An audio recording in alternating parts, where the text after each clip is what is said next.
calculated, and the outcome is clear. Single market has a huge potential, but so far this potential is not used to the full extent. There are still many barriers, limitations, especially in the free movement of services, and we have to open this window and to use the potential to the full extent. And all other measures, MFF, next financial perspective, very important. We have broad range of goals, but I think the size of the budget, 1% of gross national income, is too small in order to successfully deal with all these objectives ahead of us. Mobility, reconstruction of Ukrainian economy, competitiveness, strengthening of our defense and industry, all these goals should be financed adequately, and I think we have to start a very serious discussion about the next MFF. So this is from my side. Do you think that the EU is doing enough? I mean, Trump is looking at basically creating a new world order where the EU seems to want to secure the eastern flank with paper. You know, our leadership depends not on our rhetoric or speeches. Our leadership depends on our decisions. And I look forward that we are able to take those decisions. I am talking about the last European Council. I am talking about today's European Council if we take the decisions. If we fill the gap which exists, especially because of new priorities of U.S. administration, then we will get this role of leadership naturally, very naturally. But we have to do, because otherwise, if we don't act and we only talk, we have nice time in the discussions club, this is not enough in order to be leaders. Defense Commissioner Kubilius yesterday said that Russia could attack the EU or NATO country before 2030. Do you think that this will happen? This is exactly the basic assumption we made in Lithuania, because we have very ambitious goal to establish a national division, fully equipped, to build all the necessary infrastructure until 2030. So our calculation is, if the scenario will be like this, we still have about 4 or 5 years. If the sanctions will be lifted, we have even shorter period in order to prepare ourselves for a next stage of aggression. So the situation is serious, but I think we have all the means to deal and to take the decisions and to get prepared for next stage of aggression. Thank you. Thank you. Sorry? Oh, very good question. What is your guess when the Western Balkan countries will access European Union? I think if Ukraine will be able to complete this procedure until 2030, and Western Balkan countries will do it later, then everything is possible. It depends on the willingness, it depends on the commitment, and I see that commitment of our Ukrainian friends is very high. The same with Western Balkan countries. I know that they are doing a lot too. They are doing a great job, but we will see at the end of the day. Thank you.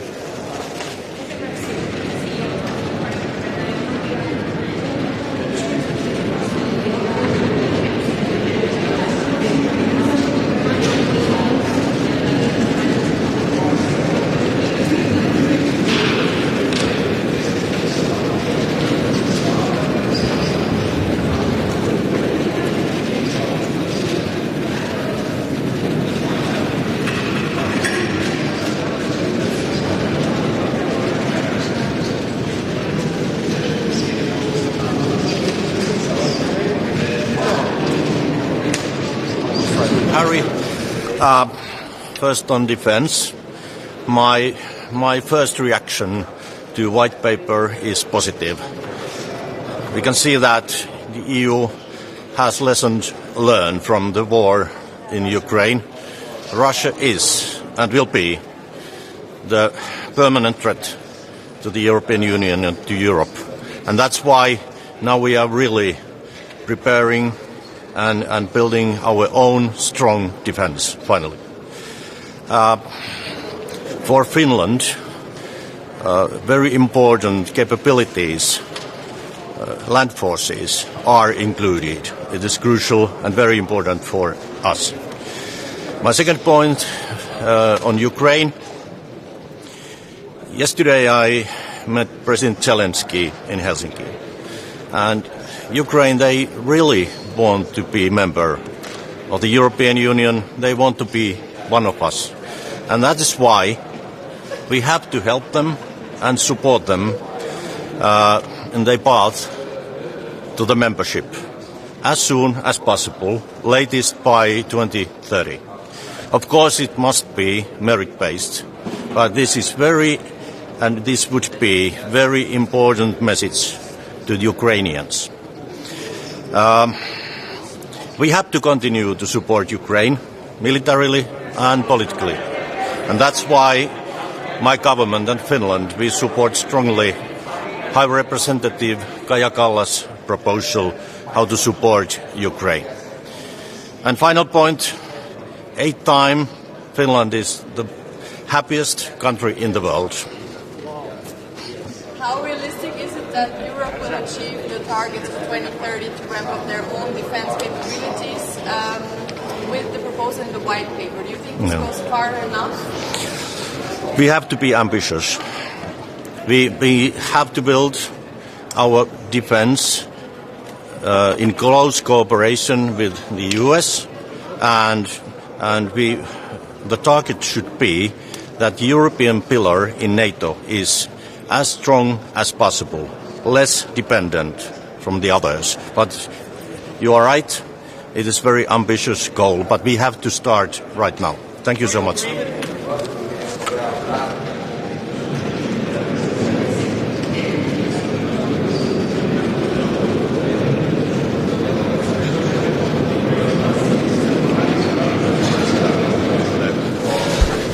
Ehkä me mennään kysymysten kautta. Miten kommentoisitte Zelenskin ja Trumpin eilistä puheenvuoroa ja sitten onko tiedossa, että olisiko Trump antanut periksi joillekin Venäjän vaatimuksille esimerkiksi tämän asealan keskeyttämistä?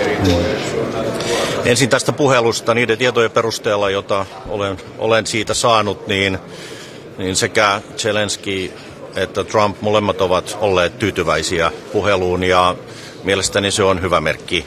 Nyt tästä työ pitää jatkua ja rauhanprosessi mennä eteenpäin. Kuitenkin sen pitää tapahtua niin, että Ukraina on mukana neuvottelemassa, niin kuin nyt suunnitelma onkin, mutta myöskin Euroopan pitää olla vahvasti mukana näissä neuvotteluissa. Minusta se oli positiivinen puhelu. Siitä minulla ei ole tietoa, että Trump olisi ihan todellisuudessa antanut periksi. Kaikki me oltiin jonkun verran huolissamme niiden uutisten perusteella, joita puhelun jälkeen varsinkin Venäjän suunnasta kerrottiin, mutta se taas eilinen puhelu vahvisti uskoa siihen, että tässä mennään nyt samaan suuntaan Yhdysvaltojen ja Ukrainan, eli sitä kautta myöskin Euroopan näkökulmasta. Voiko Kallaksen paketti vielä enemmän? Että aika seurata, että isot jäsenmaat eivät tätä isoa pakettia Ukrainalle olisi hyväksymässä Joo. Kallaksen paketti sellaisenaan, kun hän on sitä esittänyt, niin on todellakin vastatuulessa, mikä on harmi. Mutta nyt tehdään töitä lujasti sen eteen, että saadaan mahdollisimman iso paketti kuitenkin aikaan. Viittaan taas eilisiin keskusteluihin Zelenskin ja ukrainalaisten kanssa. Se, mitä he tarvitsee nopeasti aseita, erityisesti ilmatorjuntajärjestelmiä ja ammuksia. Mutta toisaalta he tarvitsevat myöskin ihan puhtaasti rahaa, jotta he voi rahoittaa oman vahvaksi kasvaneen puolustusteollisuutensa tuotantoa, esimerkiksi drone-tuotantoa. Nämä kaksi asiat pitää saada liikkeelle. Tämän Kallaksen mallin kautta me pystyttäisiin mobilisoimaan lisää nimenomaan aseita ja asejärjestelmiä, että kaikki avaisivat varastonsa vihdoinkin. Mutta sitten muistutan siitä, että tämä Ukrainan tukiväline 25 miljardia tälle vuodelle, niin me saatiin viimeksi Suomen aloitteesta siihen tämä etupainotteisuus. Ja nyt se on kiinni komissiosta. Heidän pitää käyttää sitä rahaa etupainotteisesti juuri tässä tilanteessa, ohjata niitä rahoja mahdollisimman nopeasti, mahdollisimman paljon Ukrainalle, joka voi sitten sekä hankkia aseita että tuottaa aseita. Ja tämä rahapuoli pystytään hoitamaan nyt tässä vaiheessa aika pitkälle tällä, mutta aseet on se huoli ja siinä pitäisi päästä eteenpäin. Paljastaako yksi kerrallaan? Me ei kuulla muuten. Siitä, että Eurooppa kokee jonkinlaista sotaväsymystä Ukrainan rajassa. Mä en usko, että kyse on siitä, että saattaa olla kyse siitä, että tämä on kuitenkin aika iso ja se tuli joillekin maille nyt hieman nopeasti. Mutta se on aivan fakta, että ilman aseita, asejärjestelmiä, ilmatorjuntaa, niin Ukrainan kyky puolustautua on heikko. Ja tästä tullaan puhumaan tänään. Tulen käyttämään voimakkaita puheenvuoroja sen puolesta, että jokaisen maan pitää kantaa vastuutaan. Suomen osalta, kun me katsoin sitä Kallaksen esitystä, niin me pelkästään jo pitkälti sillä, mitä me ollaan päätetty tälle vuodelle, niin me pystyisimme täyttämään oman osamme, mikä kertoo ehkä siitä, että monet maat eivät suoriudu riittävällä tavalla ja tänään pitää haastaa kaikkia maita mukaan ja jatkaa töitä Kallaksen alkuperäisen ehdotuksen mukana perusteella, vaikka nyt tehtäisikin lyhyempi tai pienempi ratkaisu.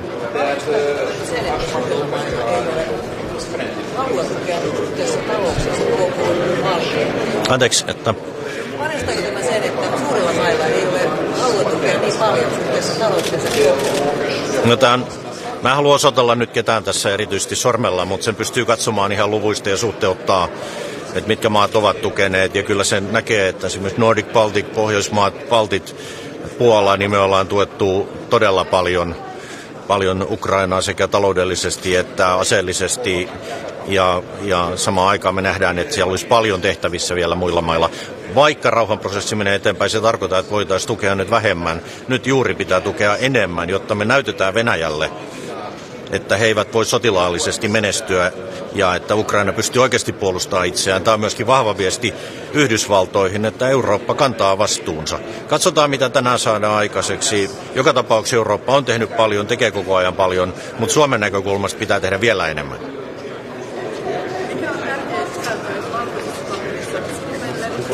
Mitä mieltä te olette siitä, että näissä yhteispäinähankkeissa Yhdysvallat suljetaan aika paljon pois ja pyritään suosimaan neuvottelua?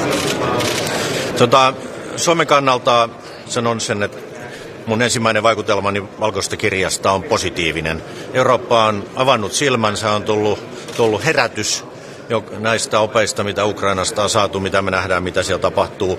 Nyt me kaikki tunnustetaan valkoisessa kirjassa se, mistä me olemme puhuneet, eli että Venäjä on se todellinen uhka ja pysyvä uhka, vaikka rauha saataisiinkin aikaan. Ja toiseksi, että se painopiste on, ja se tunnustetaan siinä paperissa, niin itäisellä puoliskolla Eurooppaa.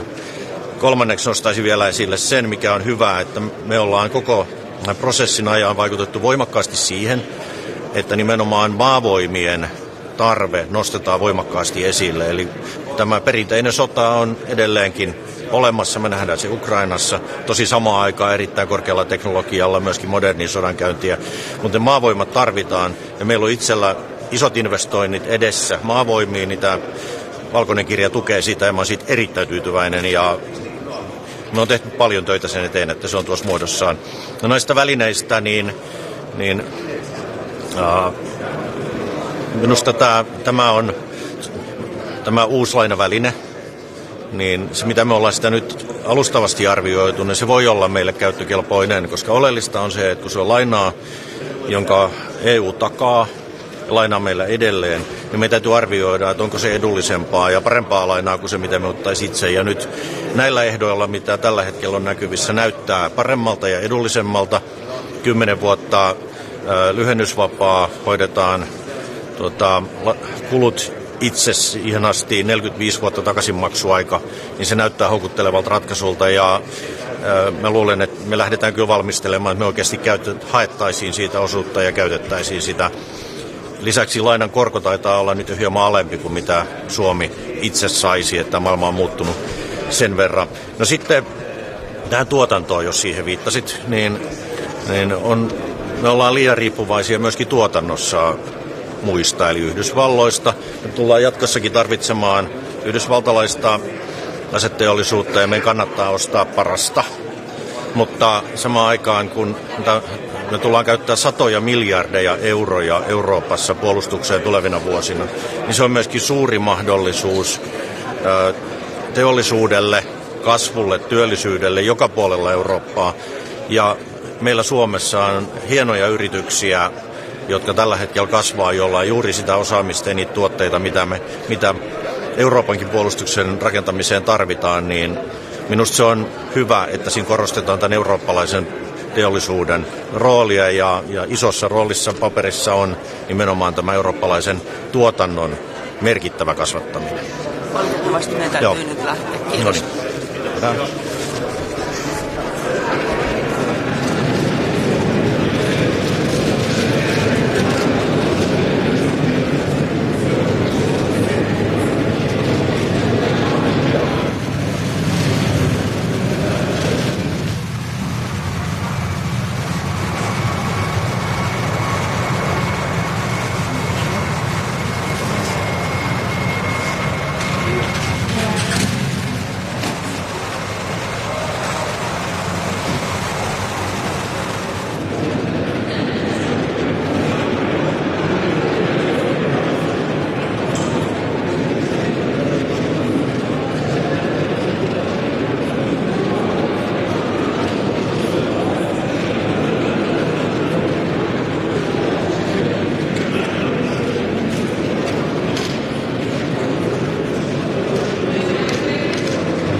Fine, thank you. So today I think we are taking stock on quite a number of important issues. To some extent they are interrelated. First on Ukraine, I think it's important to hear firsthand from President Zelensky about his talks with President Trump and the talks in general regarding Ukraine. Every step forward to making peace is important and welcomed. But a ceasefire alone is, of course, not a lasting peace. What we need is a lasting peace that makes sure that in the future Russia will not be tempted to again attack neither Ukraine nor any other country. And so security guarantees is important. We need to continue this discussion. Nothing on that will be decided today. It's an ongoing process, but we should make sure that Ukraine and the rest of Europe is safe also in the future. That's why, and that is the second topic, we need a stronger European defence. The white book that was just published by the European Commission goes into the right direction. Obviously, we have to look into the details of all of that. But indeed, what we have said for quite some time, we need a single market of defence is important. We need more interoperability. We need to buy and produce more European, but all that within NATO, together with our American allies, if possible. Then we will talk about competitiveness. I think it's important that we reduce regulation, that we make it simpler for companies to work cross-border, and we need to have the right financing. And in that context, I welcome and support the Savings and Investment Union, because only if we have also private savings that are used to finance the growth of our economy, we will be successful and we will have peace on the one hand and prosperity on the other hand. So it's a whole package of topics, a big one, and I look forward to those discussions.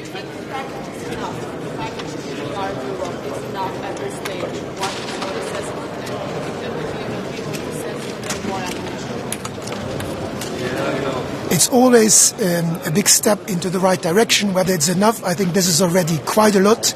If we look at the amounts we are talking about, I think that is already quite ambitious. But it's not only about how much money, it's how we spend the money.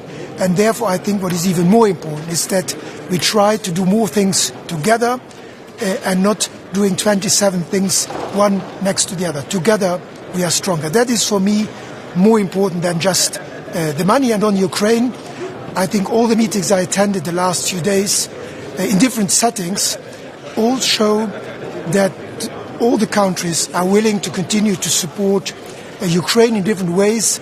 And therefore, I think the exchange with President Zelensky after our exchange with him last Saturday will be very important. Eine Frage auf Deutsch, wenn Sie erlauben. Gestern hat Verteidigungskommissar Andreas Kubilius gesagt, Russland könnte noch vor 2030 in NATO oder EU angreifen. Ist das auch Ihre Einschätzung und was sagen Sie dazu? Ich glaube, wir sollten keine Kriegsszenarien erdenken, die wir nicht beherrschen. Was wichtig ist, dass wir uns vorbereiten auf alle Möglichkeiten. Wir haben gesehen, dass Russland 2008 Georgien angegriffen hat, 2014 die Ukraine ein erstes Mal, 2022 ein zweites Mal. Wir können das Risiko weiterer Angriffe Russlands nicht ausschließen und deshalb rüsten wir ja auf, nicht um einen Krieg zu führen, sondern um abschreckend zu wirken. Und im Übrigen müssen wir nicht nur über Verteidigung reden, sondern über Sicherheit. Es gibt auch andere Szenarien und ich glaube, wichtig ist, dass Europa auf seinen eigenen Beinen steht und dass Europa es fertigbringt, sich für seine Sicherheit einzusetzen. Wir können das innerhalb der NATO am besten tun, aber innerhalb der NATO muss er seinen starken europäischen Pfeiler werden. Aber wir müssen auch reden über Cybersicherheit, wir müssen reden über Satellitenkommunikation, wir müssen reden über Baltisches Meer und Schwarzes Meer, also all diese Themen, also eine breitere Diskussion führen, damit wir im Falle eines Falles gut aufgestellt sind. Welche konkreten Schritte wären nötig, damit Wettbewerbsfähigkeit und Wiederaufrüstung in Europa Hand in Hand gehen können?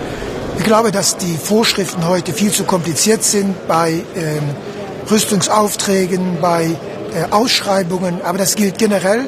In Europa gibt es so viele Regulierungen, die haben auch einzeln ihre Daseinsberechtigung, aber wir müssen das Leben der Unternehmen einfacher machen, damit auch Arbeitsplätze in Europa geschaffen werden können. Das gilt für die zivile Wirtschaft als auch für die militärische Wirtschaft. Und deshalb ist auch diese Vorschläge der Kommission, was man allgemein Omnibuspaket nennt, gehen in die richtige Richtung. Die Zielsetzungen dieser Gesetzgebung waren okay, die haben wir auch unterstützt, aber wir müssen jetzt versuchen, das einfacher zu machen und so weiterzukommen. Und das Gleiche gilt im Übrigen für die Kapitalmarktunion. Wir stehen voll und ganz hinter dieser Kapitalmarktunion. Luxemburg ist ein Beispiel, wie die Kapitalmarktunion funktioniert mit der Fondsindustrie. Aber auch da müssen wir ein gemeinsames Regelwerk finden und nicht nur Bürokratie hinzufügen. Und das ist unser Ziel heute. Vielen Dank.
Good morning. Today we have a full day ahead, a lot of topics on the agenda.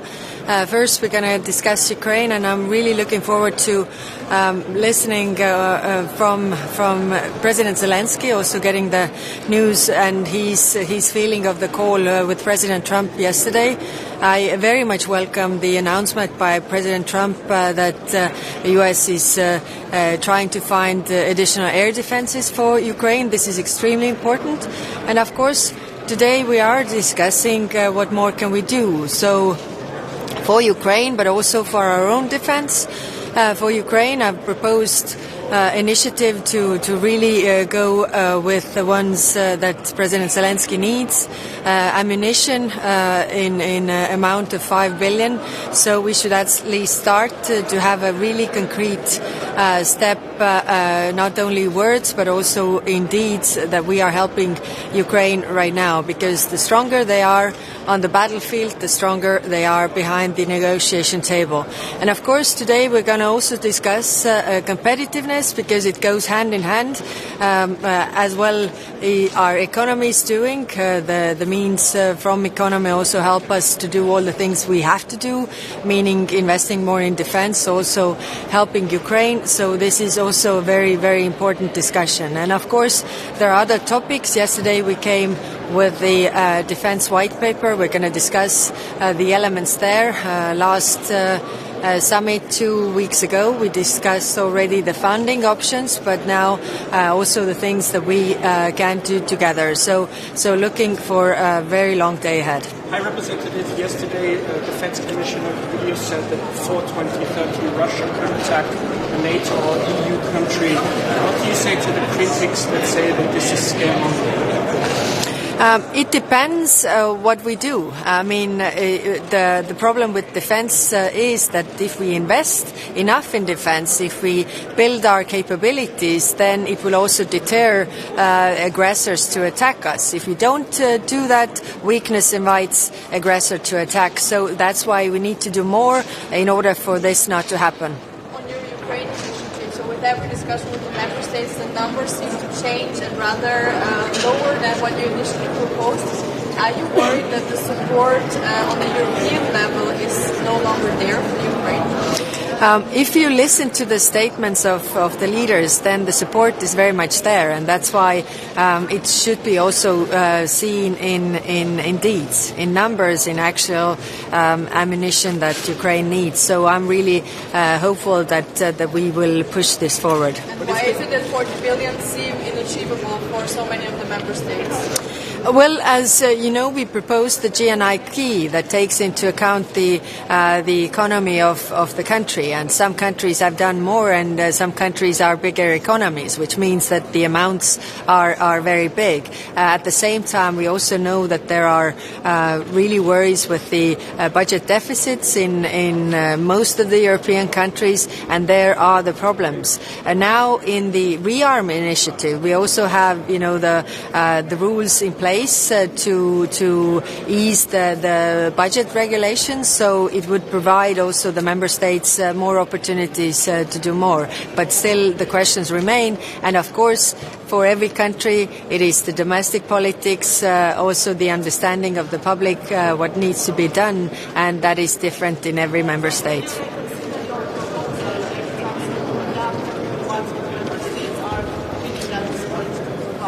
We are doing that all the time, because I think it's important to have a tangible result. So if we are not able to decide right now for the whole year that is coming, let's decide on the short term, which is the imminent needs that Ukraine has regarding the ammunition right now.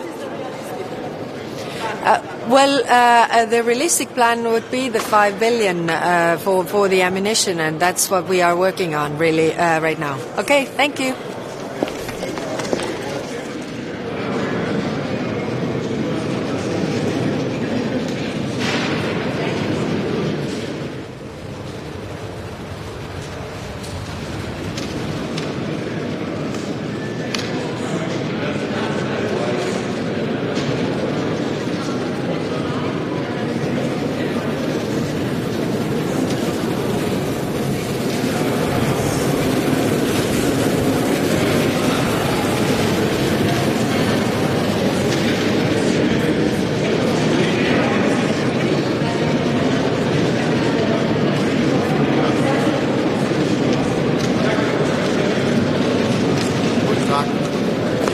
Es sind besondere Zeiten, in denen wir uns treffen. Das merkt man ja schon an der Dichte der vielen Treffen, die wir gegenwärtig in Europa haben, in verschiedenen Hauptstädten, in verschiedenen Konstellationen, aber auch immerhin wieder hier im Europäischen Rat. Und das ist auch richtig so, denn uns fordern eine ganze Reihe von Dingen heraus, insbesondere der russische Angriffskrieg auf die Ukraine. Und deshalb ist es auch richtig, dass das zuallererst hier wieder auf der Agenda steht. Für uns ist zentral, dass die Ukraine als unabhängige, souveräne und demokratische Nation bestehen bleibt, dass sie ihren Weg in die Europäische Union fortsetzen kann und dass sie auch nach einem Friedensschluss über eine starke eigene Armee verfügt. Das sind Dinge, die wir gewährleisten müssen. Und dazu gehört natürlich auch jetzt, dass auf Basis der Vorschläge von Präsident Zelensky die Möglichkeit eines Waffenstillstandes zustande kommt. Jetzt gibt es einen ersten Schritt, der möglich scheint angesichts der Ergebnisse des Gesprächs zwischen dem russischen Präsidenten und dem amerikanischen Präsidenten. Aber der muss jetzt auch Realität werden und das muss enden in einem Waffenstillstand, der auch dann tatsächlich hält und diese Kriterien erfüllt. Für uns wird es deshalb darauf ankommen, dass wir die Ukraine auch weiter maßgeblich unterstützen, hier als Europäische Union insgesamt, als Verbündete und Freunde und auch die einzelnen Länder. Deshalb will ich an dieser Stelle sagen, ist es ein gutes Zeichen und ein guter Moment, dass in dieser Woche der Deutsche Bundestag eine sehr umfassende Veränderung unserer Verfassung beschlossen hat, die möglich macht, dass wir das, was für die Verteidigung unseres Landes, was für die Zusammenarbeit in Europa in Sachen der Verteidigung notwendig ist, was wir militärische Hilfe für die Ukraine mobilisieren müssen, auch finanziert werden kann. Ein wichtiger Schritt neben den Investitionen in die Infrastruktur, die gleichzeitig möglich gemacht worden sind. Und morgen wird es hoffentlich und voraussichtlich so sein, dass der Bundesrat in Deutschland diesen Beschluss auch fasst, sodass wir jetzt den Spielraum haben, all das zu tun, was wir tun müssen als großer Staat in der Mitte Europas. Dazu wird übrigens auch zählen, dass wir dann, wenn die Beschlüsse gefasst sind, eine weitere Aufstockung unserer Waffenhilfe für die Ukraine auf den Weg bringen werden. Das werden dann alles zusammen 7 Milliarden sein. 4 sind schon vorgesehen, es kommen noch 3 dazu.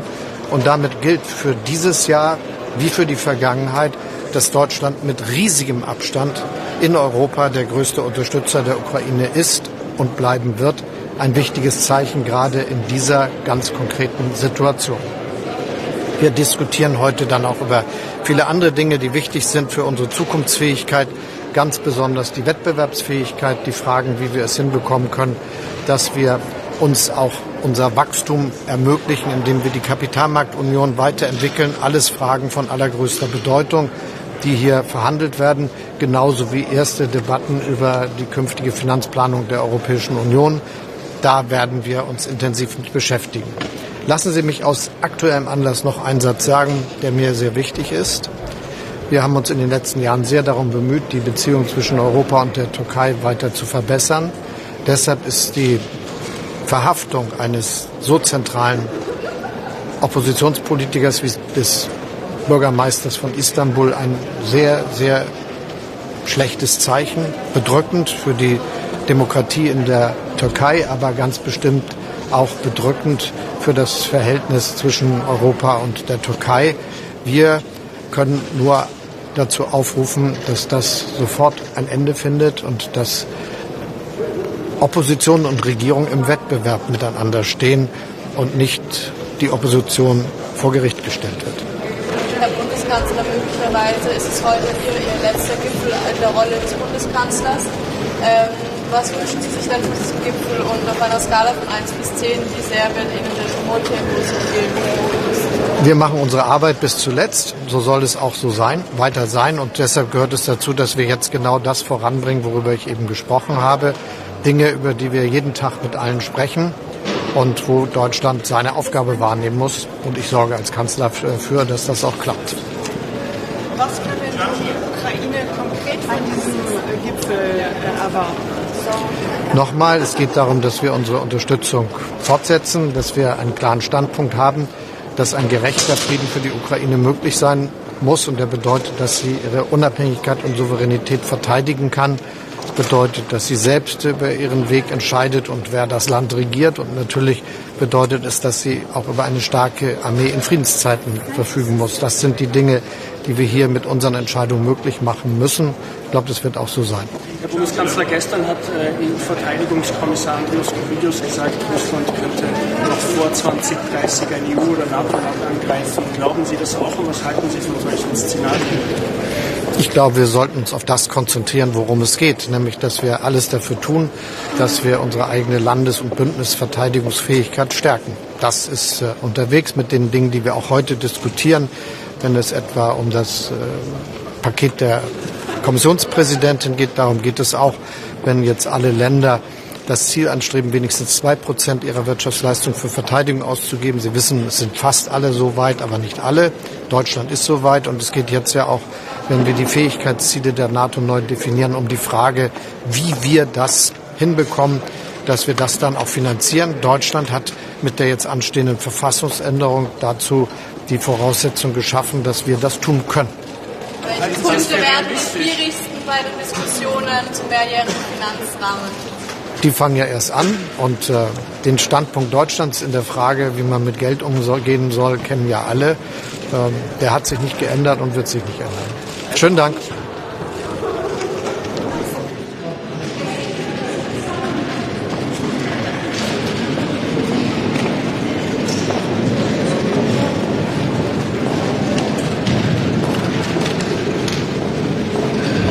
internacional y el otro es el ámbito de la competitividad, ¿no?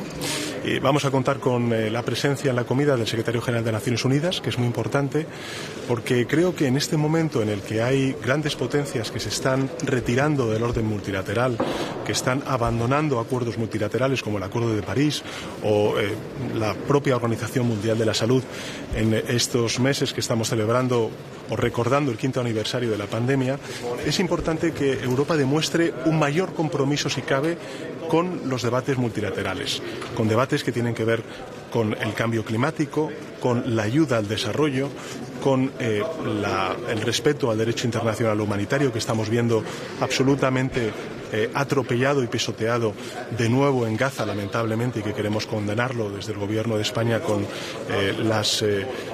la mayor de las contundencias. Y creo que en ese sentido es muy importante la presencia hoy del secretario general de Naciones Unidas y que desde Europa, en este Consejo, demos también una señal inequívoca de nuestro compromiso en la defensa y en la reforma del orden multilateral.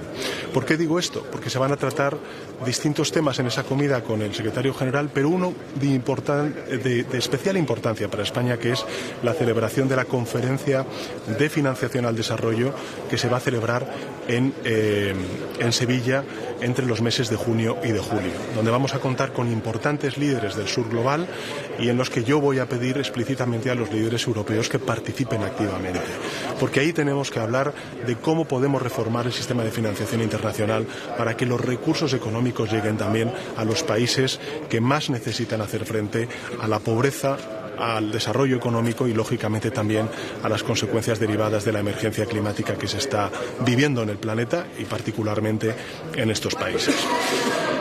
Dos, evidentemente vamos a hablar del orden internacional, del derecho internacional y de su respeto, y ahí España ha mantenido siempre una posición de absoluta coherencia con el respeto al derecho internacional, a la resolución de los conflictos por vías pacíficas y, por tanto, al rechazo contundente ante esta escalada belicista que hace 3 años inició Putin, en este caso en Ucrania, o que por desgracia estamos viendo en Gaza y en Cisjordania por parte del actual gobierno de Israel, liderado por el primer ministro Netanyahu.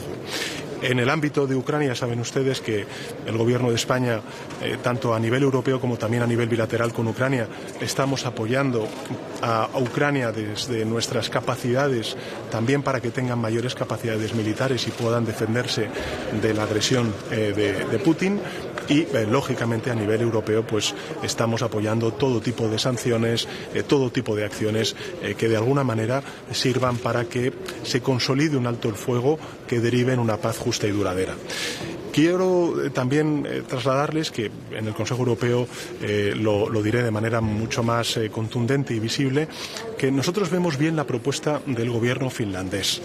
El gobierno finlandés viene desde hace ya unos cuantos meses, y también el propio presidente del Consejo Europeo, Antonio Costa, defendiendo la necesidad de que Europa dé un paso al frente a la hora de liderar o de participar en las negociaciones de paz que se están produciendo ahora mismo entre Estados Unidos, Rusia y Ucrania. Europa tiene que estar en la mesa. El presidente de Finlandia ha planteado una estrategia de negociación en la que inevitablemente necesitamos un equipo de negociación y también un representante o una representante que hable en nombre de todos los europeos, y yo, por supuesto, voy a apoyar esta propuesta del gobierno finlandés y también, lógicamente, la propuesta que ha hecho de manera informal el presidente del Consejo a todos los líderes del Consejo Europeo. Finalmente, un apunte sobre competitividad. Yo creo que España puede, en fin, demostrar muchas cosas sobre la política económica que hemos hecho durante estos años. Hemos visto esta semana cómo, de nuevo, vamos a ser la principal economía avanzada que más crezca en previsiones en el año 2025, con todo este complejo escenario de incertidumbre. Se están rebajando las previsiones de crecimiento económico en otros países europeos, pero no en el caso de España, que se están aumentando al 2,6, al 2,7, en función de cuál sea el organismo internacional o el organismo nacional al que nos refiramos. Y, por tanto, desde esa perspectiva, creo que es importante que traslademos, uno, que la transición ecológica y, por tanto, la adaptación y la lucha contra el cambio climático no es un freno a la competitividad, sino que van de la mano. Seguir apostando por una transición energética verde, cumplir con nuestros objetivos del Pacto Verde, son fundamentales para seguir ganando competitividad.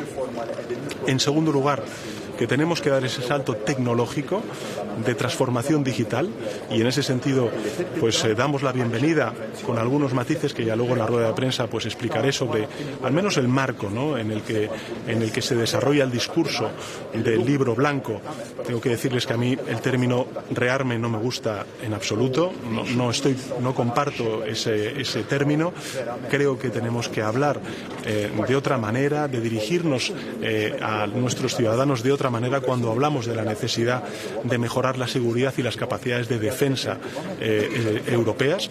Pero, en todo caso, creo que ese salto tecnológico que tenemos que dar también es bastante coherente con lo que hemos hecho durante estos 7 años de gobierno, y que vamos a aprovechar precisamente ahora que vamos a dar un paso al frente en una mayor inversión en seguridad y en defensa.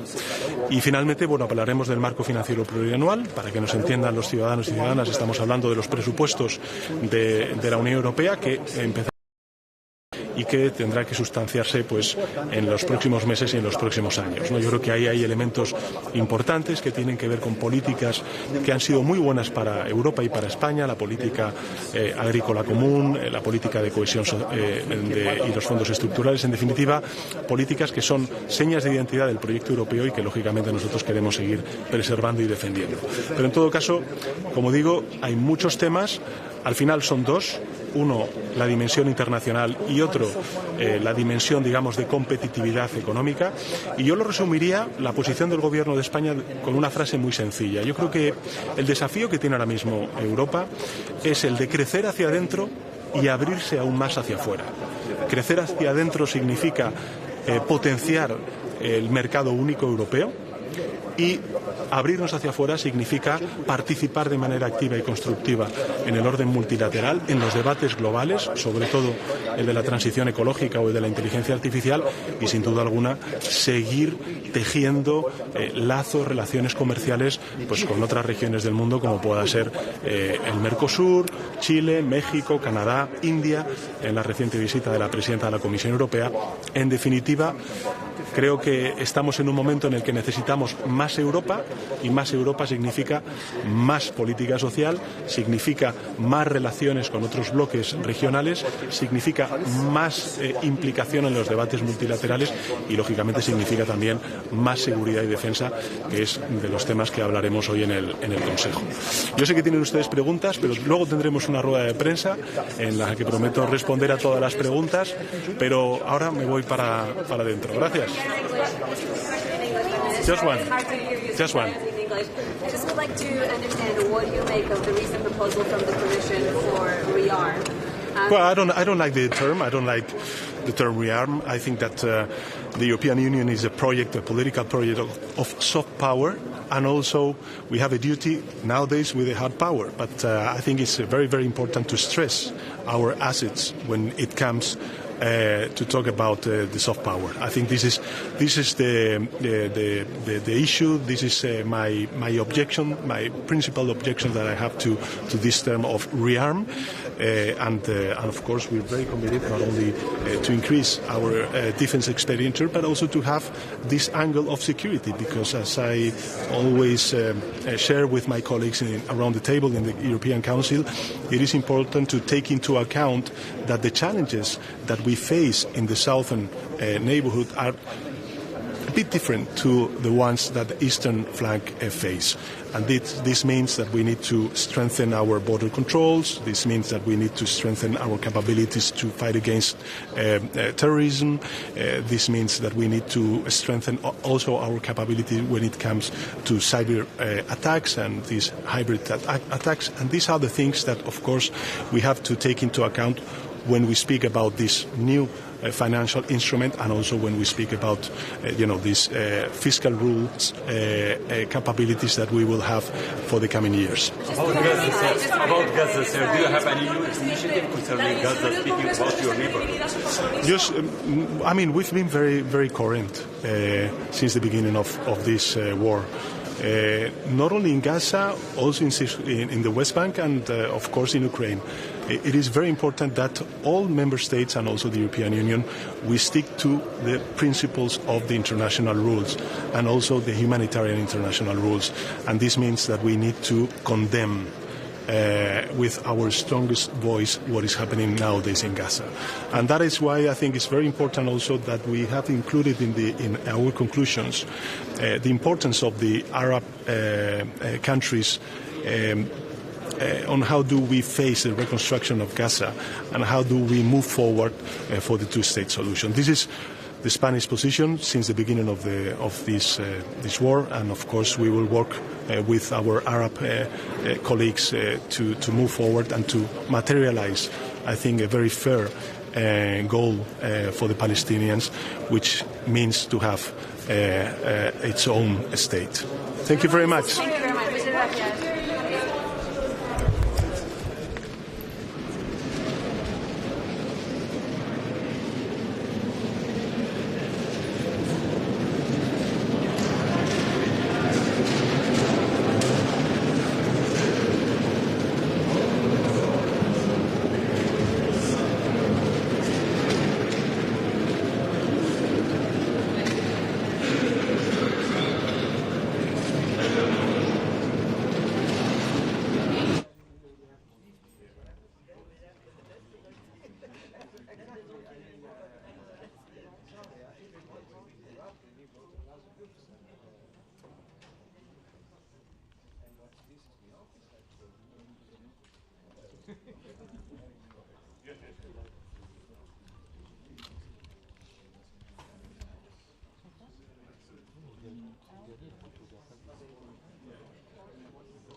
Good morning.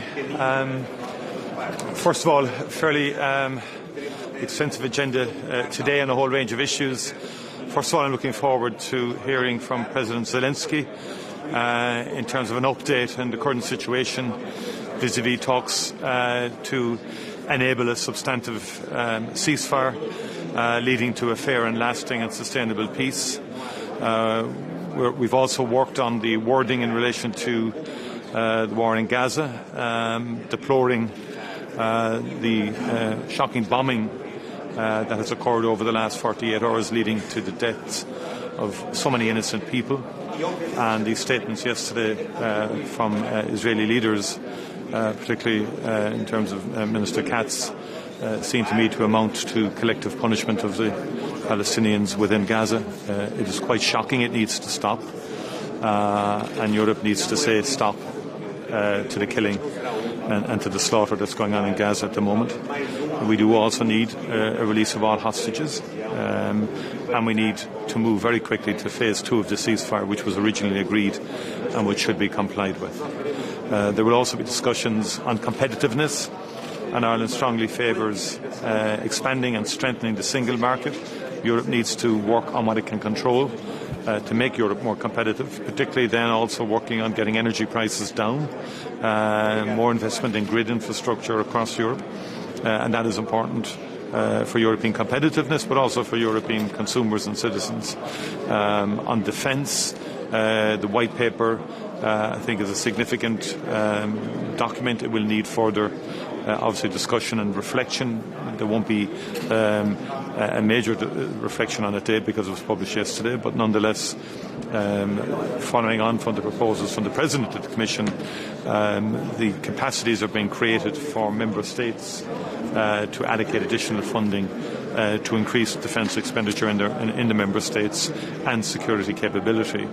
And we've been supportive of the measures that the President has announced, the President of the Commission has announced. There are a lot of issues around procurement capacities within Europe and the capacity of the European defence industry to respond to this increased expenditure. And then on the broader economic front, obviously Europe will await what happens on April the 2nd in terms of any US decisions around tariffs, and Europe will give a bit of time to have a comprehensive response to that. Our view is that Europe has to be strategic in its response, and particularly where we enjoy surpluses and so on. So we need to but again, the wise thing to do is to await the full presentation from the US on April the 2nd, and then comprehensively respond. There's some expectation. Sorry? There's some expectation that Ireland may have to provide up to at least €1 billion in support of Ukraine in non-military, lethal military aid. Is that your expectation? Not today, no. I mean, that's not on the agenda today. I think you're probably referring to the proposal from the High Representative Kaya. But I don't think that's for decision today, and there hasn't been agreement on that. I think what's on the table right now is essentially what was agreed by the members in respect of the Commission President's proposals and recommendations. No, other proposals may come downstream. We've already taken a decision bilaterally to allocate aid to Ukraine for non-lethal assistance because of the freezing of the EPF by Hungary. And so therefore we're moving in bilateral channels now to allocate that aid to Ukraine. On the Callas proposal. Sorry? On the Callas proposal, it's the 40 billion upper end of the scale. Do you believe that is realistic, or will it more likely be somewhere around 30 billion or something like that? Again, it's early days on that. There hasn't been agreement on it, so it could be a lower figure. But I don't really want to speculate on something that's not firm. Clearly, I don't see agreement on it to date, unless it's a much lower figure. Other member states have particular issues with it.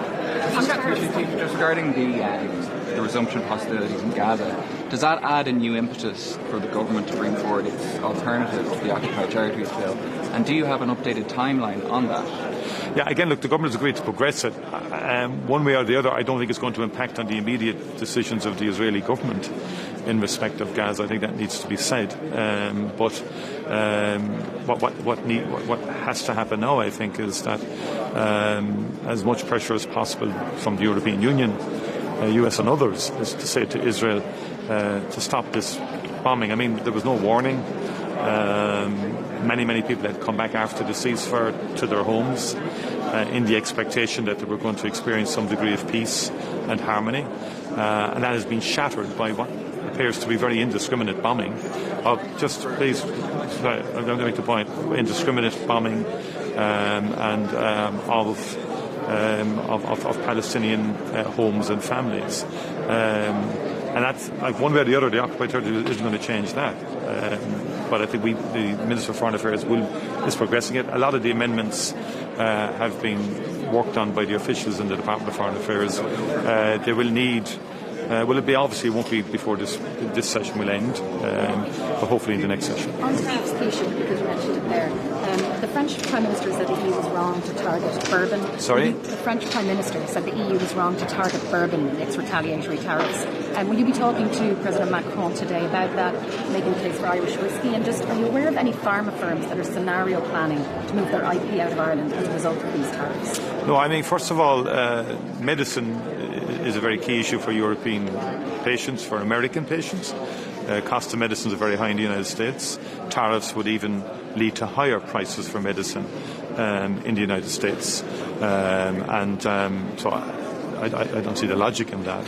There already has been substantial changes around pharma and so on. And if you look at the Guilty Act of 2017, which the United States brought in, the BEPS process which we signed up to, I mean, the transfers back to America are far, far greater than, say, 4 or 5 years ago in respect to royalties and IP and so on. Again, I think the sensible thing is to await what package is announced by the US on the 2nd. And what I said earlier about being strategic, obviously in certain areas we enjoy a significant surplus, such as in food like butter or alcohol and so on. But there's a broad range of sectors, and I think we need to be careful not to be dragged down every individual sector, and Europe needs to be unified in response. So therefore I think what's important is we see in the first instance, because no one actually has seen the package that the US may produce on the 2nd. And I think it's wise that Europe is giving itself some time after the 2nd of April to assess the EU package and then to wisely and strategically respond, and obviously endeavouring to protect all European industries insofar as we possibly can. Remember, European Union doesn't want tariffs. The European Union hasn't initiated any tariffs. And the European Union believes, and Ireland does as well, that tariffs are bad for business. They're bad for the consumer, they raise prices. It was very clear from my visit to the US there's a lot of uncertainty in American companies who don't like tariffs either, and a lot of people are very, very worried about the impact on global trade and on the global economy overall. Yeah, we'll be engaging with the EU on it, and as I said, there's a range of issues, obviously, that will emerge and that will surface. Okay. We know are going to increase prices for consumers. Sorry? We know that trade tariffs are going to increase prices for consumers, households and businesses at home. Are cost of living packages completely off the table still in terms of the budget? Yeah, I mean, I think because of the challenging situation from a budget perspective, we have to be careful as well. And I think our focus on the budget will be on sustained provision within the existing estimates. I think there will not be cost of living packages as happened last year. And again, I don't want to preempt what will happen on April the 2nd. I don't want to preempt what our response will be to that either. Suffice to say that Europe will have to respond collectively ultimately. The Commission has exclusive competency on trade, but it has opened up for a public consultation. We've said to companies to make your submissions to that public consultation process. There will also be consultation between ourselves as governments and the Commission, and talking to other governments as well in respect of any tariff scenarios that may play out.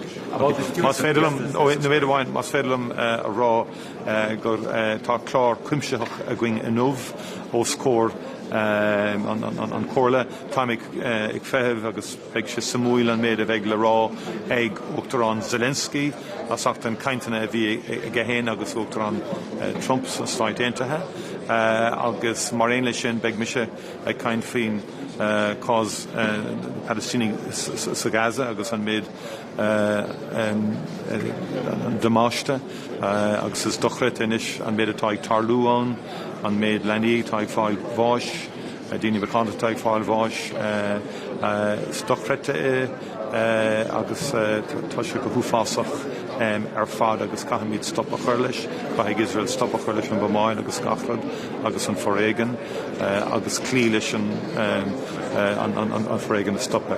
Mar aon lei sin be míad ag caint faoi cuasaí Gallagher go háirithe ag géirigh preisanna Ishlú agus níos mó dhéanamh ó heh an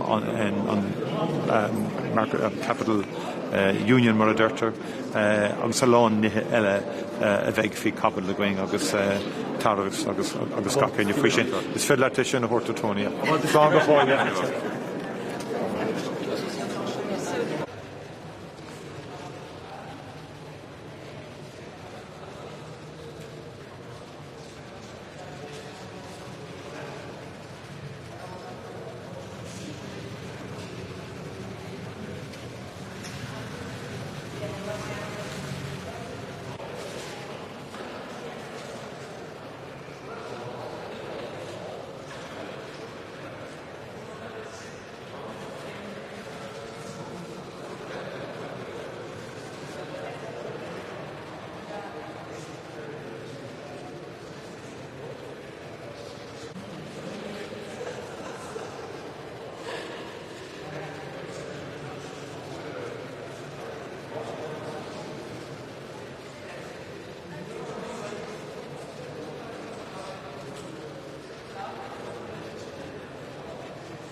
Estamos em direto, não é?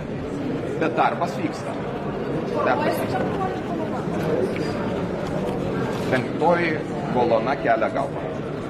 Bom, muito bom dia. Queria, no arranque desta reunião do Conselho, transmitir-vos que se trata de uma reunião muito importante, na qual teremos a oportunidade, mais uma vez, de reiterar o apoio da União Europeia à Ucrânia, de o fazer no contexto em que continuaremos a tomar decisões que visam reforçar as capacidades da União Europeia como um todo e de cada um dos seus Estados-membros na área da defesa, projetando investimentos nos próximos anos que, de alguma maneira, são também uma ligação com o ponto principal da agenda, que é a competitividade e a alavancagem do nosso mercado interno. Efetivamente, a indústria da defesa terá também aí um papel principal, porquanto, como tenho já dito noutras ocasiões, nós devemos encarar este reforço do investimento como isso mesmo, como um investimento e não apenas como um aumento da despesa. Isto significa ter mais atividade económica, ter mais capacidade de inovação, de investigação, de criação científica, de desenvolvimento tecnológico, de criação de indústria, de emprego qualificado e, obviamente, depois também de trocas comerciais. Que a Europa e os seus Estados possam, entre si, ter maior capacidade produtiva e comprarem produtos da área militar, da área da defesa, uns aos outros, com isso logrando alcançar mais autonomia, mais capacidade interna no nosso mercado. Do ponto de vista económico, teremos a ocasião, mais uma vez, de reforçar os mecanismos que são inadiáveis de simplificação. A Europa perde muita competitividade no contexto internacional por excesso de regulamentação, por uma complexidade muito grande nos processos de licenciamento, nos processos de relação entre os cidadãos e as empresas e as respectivas administrações. E isso é hoje um ponto consensual à volta da mesa do Conselho, mas que tem que ser concretizado em decisões, a começar nas próprias instâncias europeias. Ainda ontem tive a ocasião de dizer no Parlamento Português, nós precisamos de retirar complexidade às decisões e ao ordenamento jurídico europeu e depois também precisamos de não acrescentar, como acontece, por exemplo, em Portugal, complexidade quando transpomos para a ordem jurídica interna muitos dos instrumentos legislativos europeus. Em segundo lugar, é muito importante que a Europa não se atrase mais na salvaguarda de princípios que são fundamentais para ter capacidade de ser competitivo do ponto de vista económico. E um deles é termos um mercado energético comum, com acesso à energia mais barata e de uma forma também mais autónoma face ao exterior. A esse propósito, creio que conseguiremos ter nas conclusões uma referência específica às interligações, que tem sido um cavalo de batalha de Portugal, deste governo e também dos governos anteriores, mas este governo com especial ênfase, porque também aí temos que passar das palavras aos atos. Não vale a pena estarmos sempre a reiterar a necessidade de termos uma política comum, de termos uma política de formação de preços comum, de baixarmos esse custo e depois não criarmos as infraestruturas que verdadeiramente o podem potenciar. E no caso português, no caso da Península Ibérica, já passaram 11 anos desde que Portugal, Espanha, França e a Comissão Europeia subscreveram, assinaram compromissos para acrescentar capacidade de interligação, nomeadamente do ponto de vista elétrico, e nós continuamos a achar que é viável atingir até 2030 pelo menos a possibilidade de haver uma capacidade de transição de 15% da nossa capacidade elétrica com a Europa.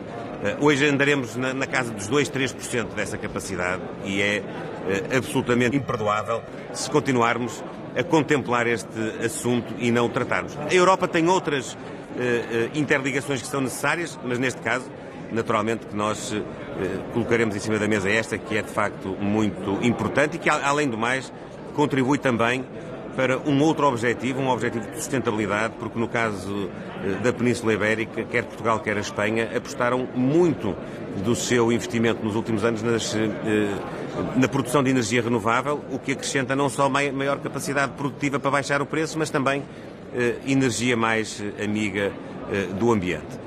Depois teremos ainda a oportunidade de estar com o secretário-geral das Nações Unidas e, portanto, podermos também fazer uma análise geopolítica mais alargada, nomeadamente avaliando o estado em que o sistema multilateral se encontra, e ele de facto encontra-se muito ameaçado por várias razões. É preciso reinventá-lo, é preciso também que no quadro das Nações Unidas possa haver mais agilidade e maior consequência nas decisões, quer da Assembleia Geral, quer do Conselho de Segurança.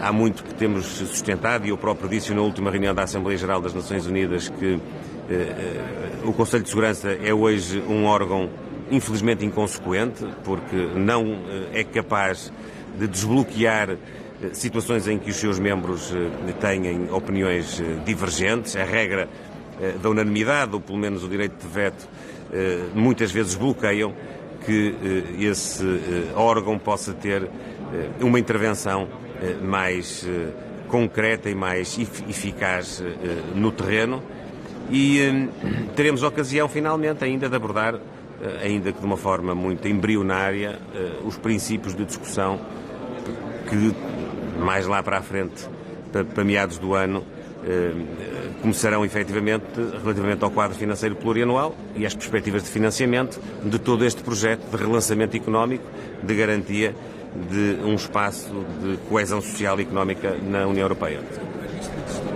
Aos temas europeus há um forte temporal que afetou Portugal na última noite. Queria perceber primeiro se está a acompanhar no meio aqui da cimeira e depois concretamente qual é o plano para os estragos que já vemos registados e alguns até contabilizados. Sim, nós tentámos nos dias anteriores precisamente tomar todas as medidas preventivas, porque sabíamos que esta madrugada iria ser de facto muito problemática, como foi. Estamos neste momento a fazer o levantamento e a dar todo o apoio possível para a reposição da situação de normalidade naqueles espaços que foram mais afetados, e faremos aquilo que sempre temos feito nestas ocasiões, que é ser rápido e ir ao terreno em colaboração estreita com as autarquias locais, fazer o levantamento dos estragos e proceder de imediato à ajuda das populações e das entidades afetadas. Os financeiros, por exemplo? Com certeza, aquilo que tiver que ser necessário ativar, como fizemos noutras ocasiões. Que informações é que tem para as próximas horas? Neste momento, creio que a situação está muito estabilizada. Não tenho informação de que haja um agravamento, mas naturalmente continuamos a acompanhar de perto o evoluir da situação. Uma campanha eleitoral, a defesa está no centro das preocupações europeias. É equacionável retomar o serviço militar obrigatório? Neste momento, não. Em relação à Ucrânia e ao apoio à Ucrânia, já tem uma ideia de quanto é que Portugal vai contribuir? São 300 milhões, 600 milhões? Já falou com o Partido Socialista? Nós temos uma responsabilidade relativamente ao apoio à Ucrânia que dimana de um acordo que estabelecemos bilateral de cooperação no âmbito militar, no âmbito económico, e que o ano passado envolveu uma despesa à volta de 221 milhões de euros e este ano temos uma responsabilidade inicial mais ou menos similar. Claro que a evolução no terreno, os compromissos que nós temos assumido, quer no âmbito da União Europeia, quer no âmbito da NATO, quer no âmbito até de iniciativas que extravasam esses âmbitos, podem fazer aumentar essa comparticipação.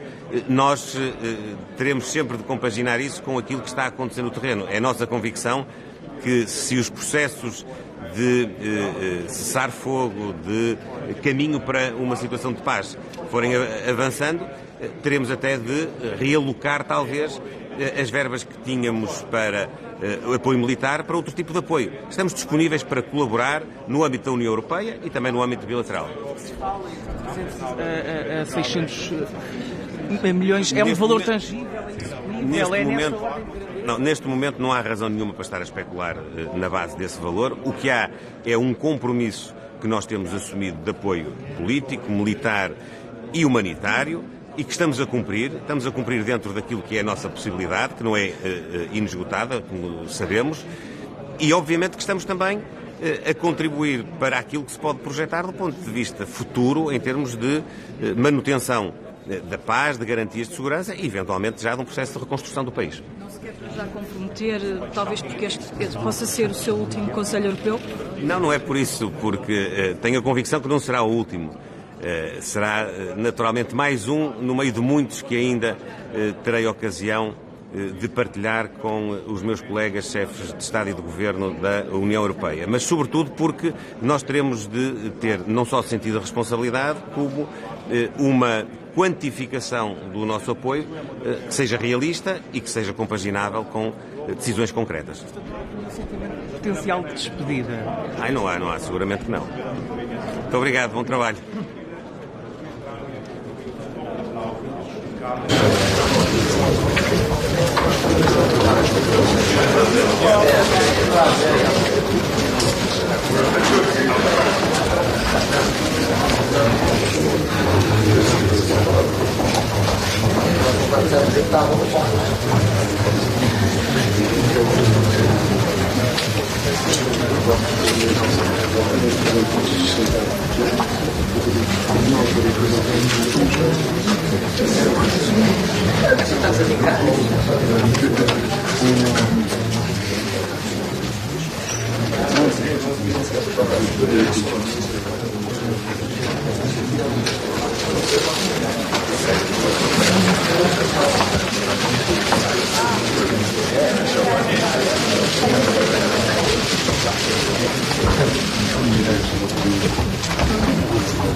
Е редовен, ще се разглеждат важни и чувствителни теми, разбира се, с позициите на страните членки. Няма изненадващи предложения или неща, които будат притеснение или въпрос на дискусия. Ще се разглежда обща отбранителна политика, ще се разглежда продължаването на войната в Украйна и търсенето на решение за траен устойчив мир и помощта за Украйна, но разбира се в контекста за обща отбранителна политика на Съюза ще бъде представена Бялата книга за бъдещето на европейската отбранителна способност, която ще надгражда стратегическият компас, но ще се съвържи с програмата на комисията REARM. Разбира се, ще говорим и за механизма SAFE от 150 милиарда евро. Нашата позиция, знаете, че България трябва да развива своята отбранителна индустрия в посока да бъдем не просто част от общия европейски отбранителен пазар, но да бъдем и нетен износител, а не просто вносител. Вечерта ще. За България е чувствителна тема, първо съболезнования. Неприятен инцидент. Ние сме отправили запитване за изясняване на случая към държавата Израел. Външният министър Георгиев е имал разговор със своя колега. Имаме уверенията, че на това място по това време не е имало удари от страна на Израел от нито един от домейните. Продължаваме изясняването, защото за нас е важно да е ясна картината и да има поемана и на отговорност.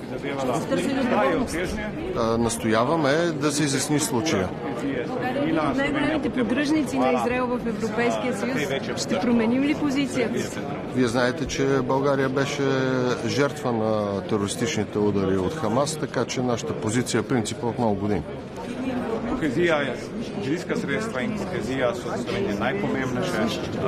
Каквото което е необходимо, българската държава ще го направи по най-добрия и удачен начин за българските граждани. Господин премиер, моля два важни въпроса. Къде ще търсите подкрепа и мнозинство? Първо, за приемане на бюджета. Второ, най-важната тема за еврото. Към кого се обръщате за мнозинство?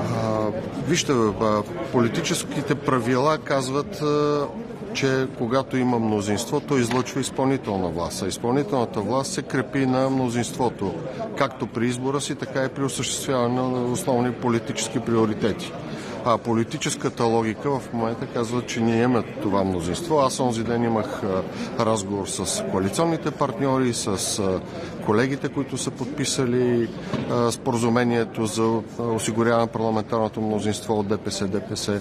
Имам пълната гаранция, че те ще ни подкрепят в политиките, както и по отношение приемането на бюджета. Това е на въпроса ви за бюджета. Мисля, че тази седмица този процес ще приключи. Иначе подкрепата за еврото ще бъде там, където хората припознават европейското бъдеще на България като единствената рационална, смислена и правилна посока за развитието на България като суверенна и просперираща държава. Господин премиер, разрешете да ви върна назад. Тези дни имахте разговор с Роберта Мецола и българските власти са помолени да се грижат за сигурността на европейските служители в България. Какво означава това? Има сигнали, че се готвят нападения срещу тях, че са застрашени или нещо друго? Не. Председателя на Европейския парламент изрази загриженост за вандалските прояви върху сградата на Европейския парламент и Европейската комисия, като ние давахме гаранции за това, че в България върховенството на правото ще бъде по най-правилният начин, ще гарантира както правилното отношение към Европейската институция, така и необходимата санкция към извършителите, съобразно стандартите на правата държава. Ще имате ли разговори за еврозоната? Да, ще имаме разговори. Ние всеки път говорим по тази тема, защото ние очакваме положителния конвергентен доклад през май-юни. От кои инструменти, които Еврокомисията предлага в Бялата книга, ще се възползва България? Очевидно това с прехвърлянето на средства от плана за възстановяване и устойчивост няма да стане. Докато едно нещо не получи твърдо не, вероятността да стане не е малка. От друга страна, днес ще разглеждаме и многогодишната финансова рамка. Нашата позиция, както на немалка част от страните, които разчитат на кохезионната политика, е да се запази както обща земеделска политика, така и кохезионната политика, така и политиката, свързана с фондовете по вътрешна сигурност, като ние ще настояваме да се запази досегашния модел на споделена отговорност при управлението и гъвкавост на тези инструменти. Господин премиер, вчера стана ясно, че... Господин премиер, много ви моля, позволявам си да бъда настоятелна. На кои точно политически сили разчитате за подкрепа за еврото? Моля ви имената им. Разчитаме на тези, които са заявили, че ще подкрепят еврото. Ние знаем кои няма да подкрепят еврото. Това са Възраждане, Меч, предполагам, Величие. Всички останали, се надявам, както и до сега са изразявали своята проевропейска ориентация, така да го покажат и с гласуването на бюджета, да го покажат и с всички действия, които гарантират устойчивост на публичните финанси от една страна, но и устойчивост на редовното управление. Господин премиер, вчера стана ясно, че страните членки, така казаха поне, че ще трябва да изготвят свои национални планове за инвестиции в отбраната. Какво смята да направи България? Има ли вече разговори в тази насока? България изготвя своя план. На закрито заседание бяха приети някои неща, за които не мога да говоря в момента, но ние сме готови и най-вече въпроси, които са свързани с развитието на отбранителната индустрия и способностите в контекста на общата европейска политика и общия европейски отбранителен пазар. Ще се възползваме ли от този нов инструмент СЕЙФ, за който споменате? Мисля, че проактивно ще се възползваме от всички възможни финансови инструменти, но най-вече трябва да структурираме по-добрата координация между отделните предприятия, публични и частни, в българската военно-отбранителна индустрия. Калас иска отвояване на помощта за Украйна. Ние на каква позиция сме? Нашата позиция е непроменена. Ние сме помагали в Украйна и разглеждаме възможностите нашата помощ да бъде така наречената in-kind помощ, но базирайки се на доброволността на предложението на Калас. Благодаря.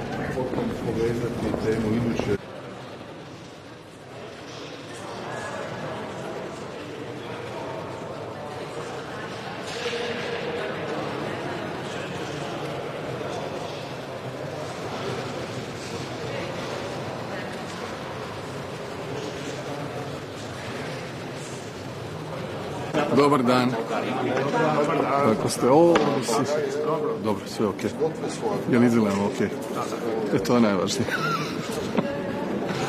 Možemo? Evo da ja kažem par riječi. Može, pardon. Dobar dan. Hoću. Tu ste svi, nisam još ništa rekao. Evo, sad je ok. Može? Evo, danas je redovito Europsko vijeće u ožujku posvećeno zaista nizu tema od velike važnosti za naše građane, za naše gospodarstvo, za našu sigurnost. Prva tema bit će naravno Ukrajina i razgovor sa predsjednikom Zelenski koji će nam se javiti video vezom iz Kijeva.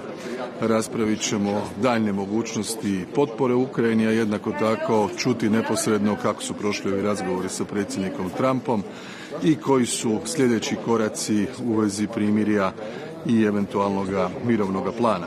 Raspravljat ćemo o situaciji na Bliskom istoku, potom ćemo razgovarati o kapitalnoj temi, a to je konkurentnost, europsko gospodarstvo, naravno za koristi hrvatskog gospodarstva, potom povezati temu iduće višegodišnje financijske perspektive 28-34 gdje će biti ključ povezati upravo mjere koje jačaju konkurentnost gospodarstva sa kohezijskom politikom koja omogućava državama članicama koje su kasnije ušle u Europsku uniju da ulove korak sa onima razvijenima, upravo ono što Hrvatska radi. Imat ćemo i Eurosummit, tako da uz razgovore sa glavnim tajnikom Ujedinjenih naroda ovo današnje vijeće i uz politiku migracija, oceana i drugih pitanja predstavlja šansu da raspravimo sve ono što je najvažnije. Sigurno ćemo spomenuti i situaciju na jugoistoku Europe, u Bosni i Hercegovini, posebno Hrvatska je tu zainteresirana za stabilnost, pa ćemo skrenuti pozornost našim kolegama na zbivanja. Evo, to je ukratko sve i imali smo EPP summit, sve je prošlo dobro. Hoće li Hrvatska koristiti escape clause za obranu, a da pritom ne ulaze u minus? Ili može bez ulaska? Mi ćemo sada, nakon što je to objavljeno u ovoj bijeloj knjizi koju je jučer usvojila komisija, ja sam se sastao sa gospodinom Kubiliusom, smisao tih mjera, kao što ih je najavila ona u svom pismu na prošlom posebnom vijeću predsjednica komisije, da omogućimo veća ulaganja u obrambenu politiku, u vojsku, za naša izdvajanja koja su kod nas itekako narasla u proteklih nekoliko godina, a da to ne utječe na one temeljne kriterije iz pakta o rastu i stabilnosti i na taj način ostanemo fiskalno itekako solidni, što se naravno reflektira onda i ocjenama Agencija za kreditni rejting. Mi ćemo na razini vlade provesti raspravu, vidjeti što nam točno treba, koliko nam treba, na koji način to iskoristiti dalje. Imamo 1-2 mjeseca za te odluke, tako da ako budemo išli u to, a odlučili smo se više investirati u obranu, kada izračunamo da nam je potrebno, možemo koristiti tu klauzulu. Well, we are following carefully what is going on. We have understood that there was a clear violation immediately also on the energy infrastructure, and we hope for the best, we hope for the peace and for the ceasefire, but skeptical given all the news that we have and the aggression of Russia on Ukraine that we have seen and condemned over the last 3 years. Can you believe Putin? I'm sorry? Can you believe Putin? His version is... Well, from the experience of Ukraine over the past 11 years, it's very difficult to regain trust. What is important is that we use this momentum, which has been created by the new American president, and I really look forward to understand completely the position of President Zelensky after these talks, because he's the one that has more information than us. Thank you. Kako se vama čini europska strategija o tome da se Ukrajina i dalje naoružava, nije li to u suprotnosti s onim što Putin želi kao jedan od uvjeta za primirje? Naravno, pa pozicija Rusije je da se Ukrajina ostavi na malom oružju i lakom naoružanju. Dakle, to nije sporno, to on govori već godinama. Dakle, nema NATO-a, nema oružja, demilitarizacija, gotovo praktički slabljenje do mjere da bi Ukrajina postala lak plijen. Mi smatramo da Ukrajina može opstati samo ako je snažna, ako jača svoje obrambene sposobnosti, a to se već radi protekle 3 godine do mjere koja je bez presedana, barem što se ja sjećam, ne sjećam se da jedna zemlja dobila ovoliko potpore i političke, i ekonomske, i financijske, i vojne, kako bi mogla opstati. Dakle, ta pozicija sigurno se razlikuje od onoga što čujemo iz Moskve. Jer postoji opasnost da EU od zanemarivanja Zapadnog Balkana od strane EU zbog drugih događaja po svijetu ne vidimo baš neko angažiranje, situacija nije baš najstabilnija u Bosni i u Srbiji. Točno, ja sam odlučio danas u jednom trenutku iskoristiti ovo vijeće da skrenem pozornost. Moramo pratiti situaciju na jugoistoku Europe, na stabilnost prije svega Bosne i Hercegovine, situaciju u Srbiji, nastojati privući pozornost lidera, jer realno toliko se stvari zbiva trenutno globalno, od nastojanja za postizanjem primirja u Ukrajini, pa do rješavanja problema na Bliskom istoku, pa do migracija, pa do strateških velikih odluka, tektonskih u biti odluka kada je riječ o izdvajanjima za obranu, fokusiranosti na gospodarstvo. Vrijeme je da se jedan dio te pozornosti fokusira i na područje koje se pokazalo vrlo zapaljivim proteklih 35 godina. Kako komentarišete memorandum? Molim? Da. Mislim da je dobra, oni su, dakle, nevezano od ove zadnje situacije, dakle, od promjene administracije u Americi, dakle, u onom pismu misije koje predsjednica komisije daje svojim povjerenicima, ona je Kubiliusa i zadužila da u prvih 100 dana producira ovakvu bijelu knjigu o europskoj obrani. Ona se dugo očekivala. Smatramo da je ona dobra. Vidjeli smo i taj neki srednjoročni karakter, vidjeli smo element potpore Ukrajini, vidjeli smo element potpore ulaganja, vidjeli smo ovaj element te nacionalne klauzule, iznimke kada se računa deficit i naravno partnerstva sa onima koji žele zajednički ući u proces nabave. Dakle, najvažniji zajednički element je zajednička nabava gdje se nabavlja više i povoljnije. Upravo ta fragmentiranost europskih vojski i obrambenih sustava je jedan od ključnih problema. Trebamo više kohezije, trebamo strateške sposobnosti i moramo dovesti Europu da može brinuti sama o svojoj sigurnosti. To je u biti bit toga papira i to je bit cijele rasprave o obrani. Evo ga, Hvala vam puno, vidimo se. Pardon. Prošlo se vreme, dakle, Aleksandar Vučić je jučer rekao da je memorandum između Albanije, Kosova i Hrvatske kršenje subregionalnog sporazuma i da je uveren da NATO tome nije bio obavešten, kaže tome razgovarao sa Rutijom. Kako je vaš komentar? Pa dobro, ja se nadam da će barem neko uzeti 5 minuta pa da pročita taj tekst. To su uobičajeni sporazumi na razini ministara, kada se radi suradnja. Mislim da smo mi tu, s obzirom na bilateralnu suradnju koju imamo i sa Albanijom i sa Kosovom, bili u poziciji da napravimo jedan takav dokument koji u biti pomaže napore njihove i u reformama i za razmjena iskustava i zajednička suradnja. On nije nikakvog neprijateljskog karaktera, tako da ja razumijem da se treba sad tražiti probleme negdje dalje, ali u ovom tekstu ih nema i Hrvatska i ove dvije zemlje su to donijele na temelju svojih odluka i svojih procjena i zato ne trebaju nikoga pitati, ni Srbiju, a ni NATO. Hvala, vidimo se.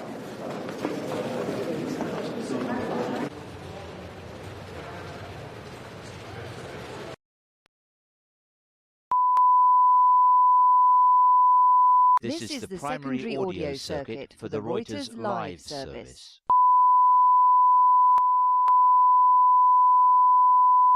This is the primary audio circuit for the Reuters live service.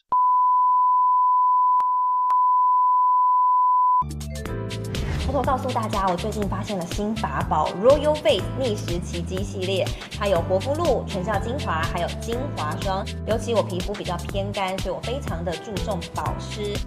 保湿做得好，肌肤自然烹润。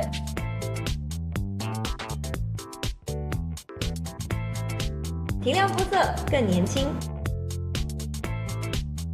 抚平皱纹超有感，而且气色变好。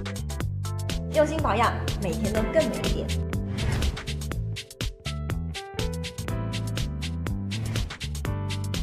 美吧。